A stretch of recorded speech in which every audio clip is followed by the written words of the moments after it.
ఉన్నాయి. అవన్నీ పెండింగ్ ఉండగా కూడా ఇక్కడ నుంచి ఎట్లా తీసేయాలి? వీళ్ళు ఓనర్స్. ఎందుకు? How can you take it out? అది నీ గవర్నమెంట్ ల్యాండ్ కాదు. గవర్నమెంట్ ల్యాండ్ వాళ్ళు ఆక్యుపై చేసుకోలేదు.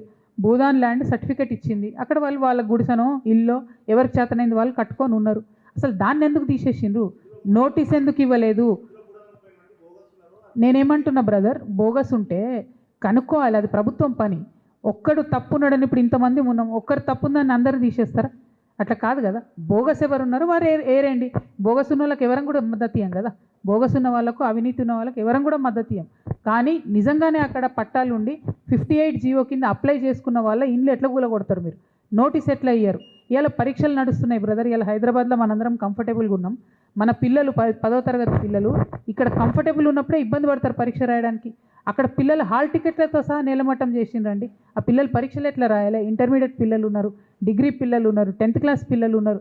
చిన్న చిన్న పిల్లలు నిన్న నేను చూసిన, మీరు అక్కడ చూసేది ఉంటుంది. ఎంత బాధ అనిపించిందంటే ఈ చేయి నిండా దద్దులు వచ్చినాయి ఆ పిల్లానికి. ఎందుకంటే అక్కడ హెల్త్ చూసేటోడు లేడు. కనీసం అక్కడ కలెక్టర్ నిజంగా చెప్తున్నది, ఇట్లాంటి పదాలు నేను వాడను కానీ పశువుల కొట్టంలోకి తోలినట్టు వాళ్ళని తోలిన రైపే.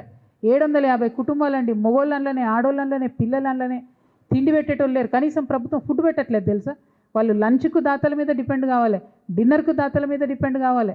కనీసం హెల్త్ క్యాంప్ పెట్టేటోళ్ళు లేరు, అడిగేటోళ్ళు లేరానా? ఏంది ఇది అర్థం కాదు నాకు.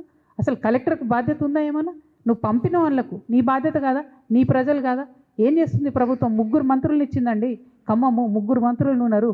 ముగ్గురికి 750 కుటుంబాలంటే అంత అల్కగా కనబడుతుందంటే అన్యాయం ఇది. అందరూ కూడా కూలీనాలి చేసుకునే ప్రజలే, అందరూ కూడా పేద ప్రజలే. వాళ్ళు ఒక్కొక్కరిని నా ఆడబిడ్డలు చెప్తుంటే అసలు కడుపు దేవినట్టయింది నిజంగా. ఎంతో కష్టపడి 3-4 ఏళ్ళు కట్టుకున్న ఇండ్లు 3 నిమిషాల్లో నేలమట్టం చేసిరండి. ఏం అధికారం ఉందండి? How dare you enter into Bhoodan land? It is not government property. Now government today has become the encroacher in the state. It is unfortunate. That is why we are writing a letter to Rahul Gandhiji, hoping that he will do something. ఆయన చేయకపోతే మేము చేస్తాం, ప్రజా ఉద్యమాల ద్వారా ఒత్తిడి తీసుకొస్తాం. ఖచ్చితంగా మనం అవసరం అంటే పిల్లు కూడా వేస్తాం. సుమోటో ఎంక్వైరీ చేయమని అడుగుతాం హైకోర్టుని. ఎట్లా కూలగొడతారు అసలు? ఏం అవసరము? పోయే అవసరమే లేకుండే.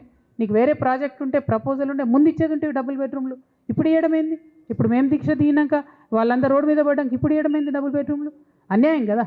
ఇప్పుడు మన ఇల్లు గుంజుకొని ఇంకో దగ్గర ఇస్తామంటే ఊరుకుంటామా? అసలు రీజన్ ఉండాలి కదా గవర్నమెంట్ ఎంక్రోచ్మెంట్కి. సో సారీ, ఇది చాలా అన్యాయం. ఇది మొత్తం తెలంగాణ అందరూ కూడా ఆలోచించాలి.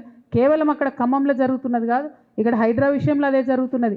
ప్రతి చోట పేదవాళ్ళంటే లెక్కలేనితనం అయిపోయింది కాంగ్రెస్ ప్రభుత్వానికి. ఒక్క దగ్గర ఊరుకుంటే ఇది రేపటికి అన్ని దిక్కు చుట్టుకుంటుంది. ఇలా ఖమ్మంలో పేదవాళ్ళ ఇండ్లు అయినాయి నాకేంది అని మనం అనుకుంటే రేపు కరీంనగర్లో అవుతుంది, ఎల్లుండి నిజామాబాద్లో అవుతుంది, అవతల మహబూబ్నగర్లో అవుతుంది, అన్ని చోట్ల కూడా ఈ వైఖరి అవుతుంది.